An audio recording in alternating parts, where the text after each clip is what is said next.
You will never guess what these ice cubes were made from.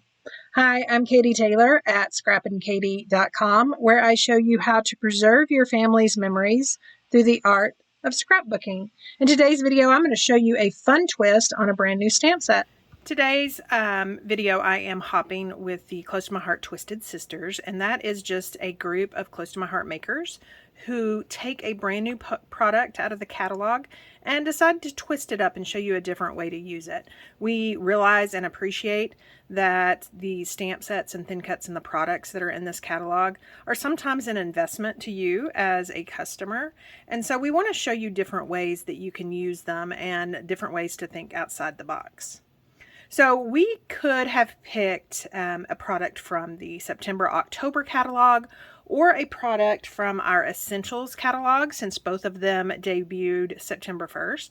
I chose to do the September-October, and I am going to be focusing on the Home for Christmas scrapbooking stamp set. So you can see that here. It is designed to have different options for presents. So you've got the base of the presents plus some overlays, and then you even have, it's kind of hard to see, but you even can purchase it with these metal dies that are then the ribbons and bows to these three sizes of presents. And then you have two huge titles for your scrapbook page. Now, even though this is a scrapbooking stamp set, you definitely could use it on cards, and this is a look at the cards, and you definitely could use that on layouts and vice versa. But I decided to concentrate on this one, and I hope you'll like what I have to share. So let me clear off my table, grab a few things, and meet you back here in just a second. I have grabbed my Versamat, and I'm going to turn it over on the back side. Now, all of our stamp sets, one thing about Close to My Heart stamp sets, all of our stamp sets come with the foam insert that you can use. Let me just open one up right here. They all come with the foam insert that you can use. But on this project, I am going to be stamping probably the majority of, or a large portion at least, a piece of White Daisy cardstock. So I needed something that would cover a lot of real estate, and I love using the back of my Versamat for that. I am going to start off by doing some experimenting with my ink colors and those presents. Now I am stacking them here, and I'll do a little bit of stamping with them all grouped together, and then I'll separate them here in the end. So I'm just going to remove that protective film by pressing against the oils of my fingers and my rub and remove eraser, and then grab some scrap pieces of White Daisy cardstock. I'm going to try out 3 colors. I'm thinking in the beginning that Glacier is going to be the color I want. It's a real light ice color, and it's really one of my favorites for winter. So I'm going to just mark that as Glacier. The next color I'm going to try out is Capri. It is more of a kind of a brighter blue, not as bright as Lagoon, but it's still got that winter feel to it. I'm also going to do Capri in second generation just to kind of see how that works out, and then label both of those as well, because I'm going to come back to these when they have dried. The last one I'm going to use is Carolina. I believe it is retired, and I'm going to just kind of step back for a little bit, let those dry, and then come back and look at the true ink color. So I've done that, and all in all, I am really thinking that Carolina is the one I'm going to go with. So I am pulling my White Daisy piece of cardstock back onto my Versamat, and then I'm just going to ink up these little presents in this Carolina ink. Now you'll notice here I am rotating them. I'm almost looking for a Tetris type pattern.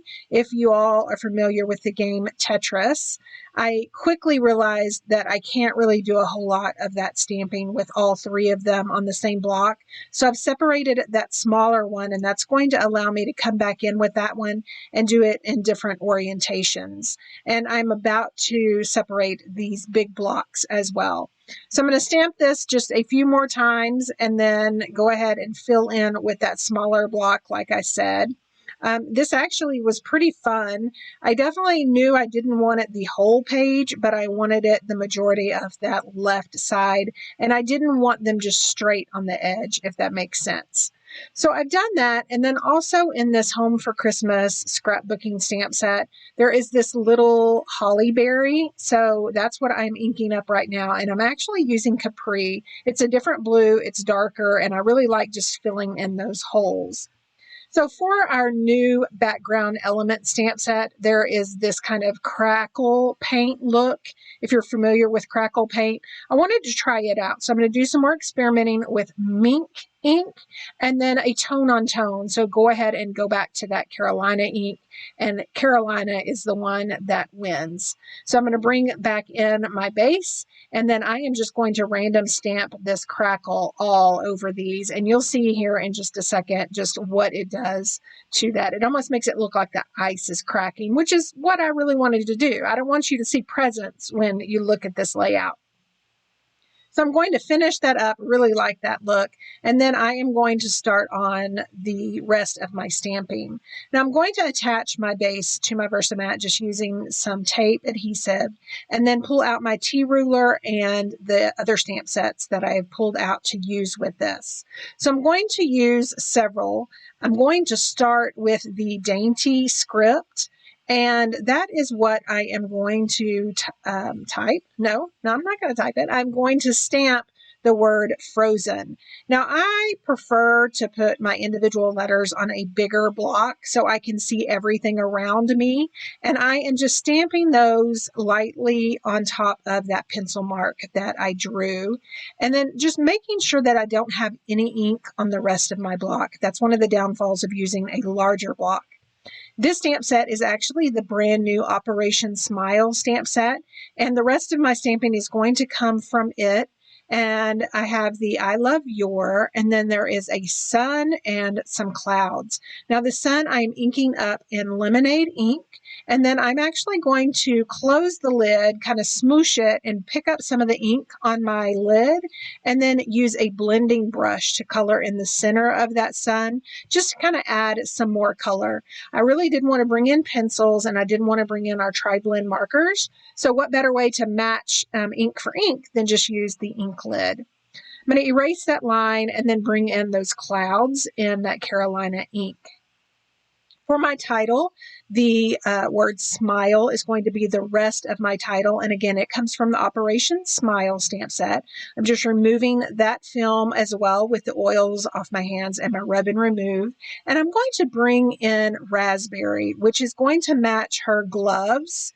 Well, actually, she has mismatched gloves on. So this is one of the gloves, but I love this just bright pop of pink. I'm going to fussy cut this out, and I wanted to just show you that when you are fussy cutting, if you'll leave your scissors in place and move the cardstock, it makes it a whole lot easier to get around those rounded edges. And then I also like to leave a little white edge to make it look like a sticker. For that S, I just like to punch a hole through the center of that, and then it allows my microchip scissors to get into that hole and then easily cut out that middle part of the bottom of that S. I am going to do a fun little treatment, a fun little photo mat on these photos. I contemplated using what's it called? Oh, tissue paper. And I use that a lot, but on this one, I really wanted the stark white. So I just have copy paper, and I just kind of matted my photos onto one piece and then just did some rough tearing. Now I will repeat this process on 2 more pieces of the copy paper. So I'll have a total of 6 mats, and that's going to allow for a lot of layers, a lot of tearing, a lot of dimension, and it's also going to allow me to kind of tuck little things in between those layers as well. So I'm going to finish this off and then tape these together, just kind of grabbing random layers here and there, making sure that they don't really go that much larger than my photos. I will bring my photos back in here in just a second, just to make sure that it's not too large. You definitely can tell it is too large. So I'm just going to continue to tear off that right side as well as the bottom. And you can see there is no rhyme or reason to this tearing. I am just tearing. And I love that because it's going to keep it really organic on the layout, which, weather is organic. So I'm pretty happy with the placement of those and the size of those mats. So I'm going to go ahead and adhere those together, just kind of the way they are, and then flip it on the other side and make sure that they're taped together over here on this side as well. I will bring out my all-purpose mat and some linen ink just to kind of add some ink to those edges just to make them pop. You've got a lot of white on this layout, so I definitely want these edges to pop. And it's also by inking them, this blending brush is actually kind of rolling some of the edges, which I love. It's probably the same, it's equivalent to edge distressing either with your scissors or your fingernail. Just kind of adds some roughness to those edges, which is going to create some dimension. And again, when I start tucking in embellishments in between those layers, it's really going to help. So I wanted to stamp that crackle just a little bit behind these photo mats, just to kind of bring that element over to the right as well. So I'm going to finish stamping that up again in Carolina ink. And you can see it's just kind of peeking out from behind. It's not too much, but it's enough. And then I'm going to bring out some silver thread from my stash. This is just regular sewing thread, and do a couple of thread jumbles. So I'm going to apply this bottom one down to the bottom left, and then I'm going to make another one at the top right. Now the bottom left will be kind of an anchoring spot for an embellishment cluster, as well as the top right. And then I'm going to adhere down this photo mat. Now that did stick to the adhesive that I had on my mat for those thread jumbles, but I was able to just peel it off right quick.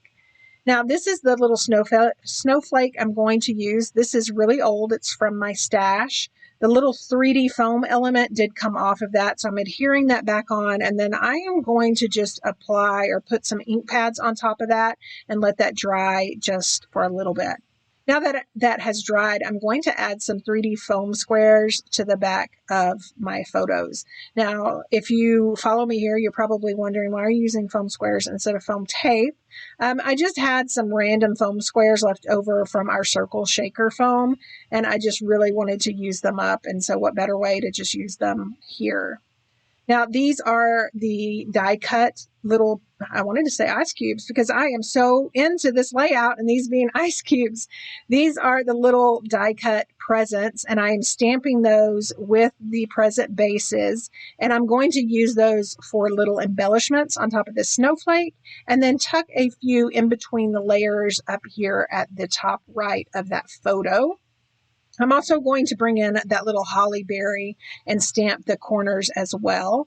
And then I'm just going to use some glue dots. I'm noticing that my thread jumbles kind of got away from me. So I'm just using some glue dots to adhere to that thread and kind of tuck in underneath that snowflake. And it's also going to double up as an adhesive for that snowflake as well, because it is really bulky. And then that will just make sure that that stays in place. For my journaling lines, I am using an image from the stamp set, Setting the Scene. I used it several times in the last few months. It's been one of my favorite. You guys know me and any of the journaling lines and background stamps I just use all the time. I love them. So I've stamped it once, and then I'm going to use some of my removable labeling tape to mask off those lines so I can stamp a few more underneath. So I'll have a full set of journaling lines.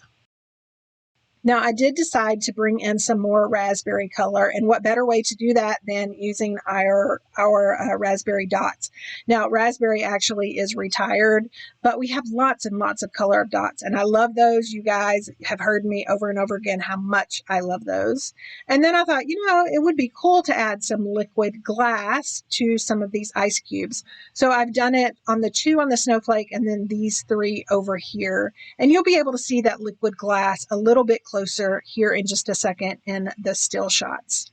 So here is a look at that layout. Now that liquid glass still is wet, and here is a look at that layout dry and just all ready for my journaling. So again, from these presents to these ice cubes, and there is a close-up of that title. Remember, I will leave links down below to all the products that I used, as well as a link to the Twisted Sisters Hop playlist, so you can go check out all the Twisted Sister YouTube videos.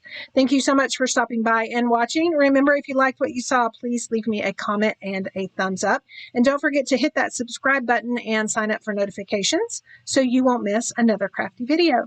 Thanks, and have a wonderful rest of your week.